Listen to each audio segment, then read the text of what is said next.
warahmatullahi wabarakatuh. Waalaikumsalam Ibu. Ya, silakan duduk Bu. Oh ya, terima kasih. Ya, perkenalkan nama saya Bidan Emi dan bertugas di Puskesmas hari ini ya Bu. Ini dengan Ibu siapa? Siva ya Bu. Oh ya, baik. Sebelum saya melakukan tindakan, saya izin menutup sampiran ya Bu. Baik Bu. Ya, baik Bu. Nah, di sini kan ibunya sedang hamil ya? Iya, tadi periksa kehamilan. Baik Bu.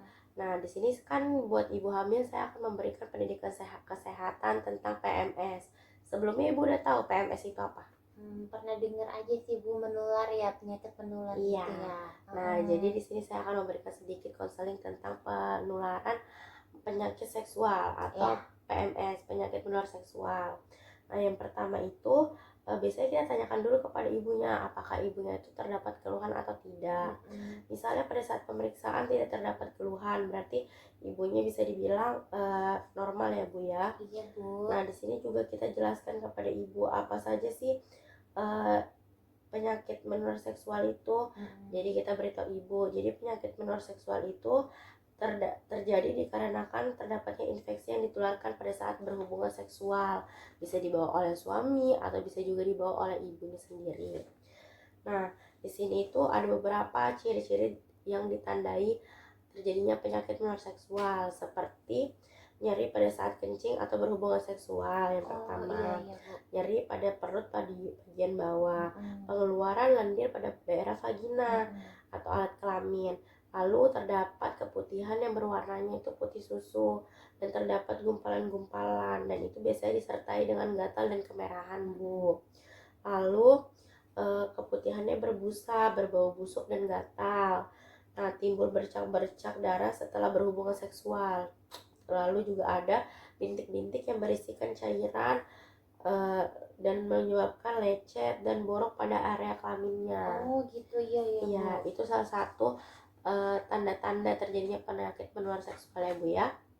Nah, di sini tuh ada beberapa golongan orang-orang yang dapat terkena penyakit seksual. Yang pertama pada usia 20-34 tahun pada lelaki.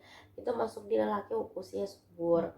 Lalu 16-24 tahun pada wanita, masuk di dalam pus perempuan usia subur atau WUS juga Bu bisa dibilang. Nah, 20-24 tahun itu pada pria dan wanita. Lalu pada pekerja seks komersial atau PSK, pecandu narkotika, dan homoseksual. Nah, di sini tuh kan PMS itu penyakit menular seksual. Ada 4 macam penularan penyakit menular seksual Bu. Ada yang disebabkan oleh bakteri, virus, protozoa, dan yang satunya lagi oleh jamur. Pertama saya jelaskan dulu ya Bu mengenai bakteri. Jadi yang terdapat pada penyakit menular seksual pada bakteri itu contohnya seperti penyakit gonore, infeksi genitalia non spesifik, sifilis, ulcus mole, limfoma granulona, venerum, sama vaginosis bakterial. Nah, itu disebabkan oleh bakteri. Selanjutnya ada yang disebabkan oleh virus. Nah, virus itu seperti herpes, kondiloma acuminata, infeksi HIV, AIDS, hepatitis B, molluscus contagiosum venerum, vaginosis bakterial. Nah, itu disebabkan oleh virus. Nah, terdapat lagi disebabkan oleh jamur. Nah, salah satunya itu seperti candidiosis genitalis. Nah, itu seperti kemerahan pada daerah genitalia ibu. Oh, baik Bu. Dan yang terakhir yang disebabkan oleh protozoa. Nah, protozoa ini protozoa ekroparasit itu kan dia memberi kerugian seperti trichomoniasis, pediculosis pubis, dan yang terakhir scabies tingkat 2. Nah, itu kan tadi jenis-jenis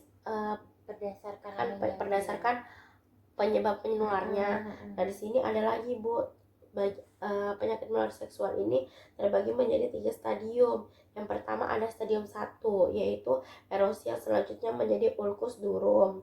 Nah, selanjutnya ada stadium kedua. Nah, stadium kedua ini lebih naik Bu. Ini dapat berubah berupa contohnya penyakit Rosella condyloma lata, bentuknya itu varicella, dan bentuk plaknya itu mukosa dan alopes. Oh, baik Bu. Nah, selanjutnya itu ada step terakhir, yaitu pada stadium 4. Nah, ini bersifatnya destruktif. Nah, berupanya itu guna alat-alat yang berhubungan dengan kardiovaskular Bu menyerangnya. Lalu disertai juga neurosifilis. Nah, ini tuh yang disebabkan oleh stadium 3. Nah, di sini juga bagaimana sih untuk mencegah terjadinya penularan seksual pada pasangan dalam usia subur ya Bu ya.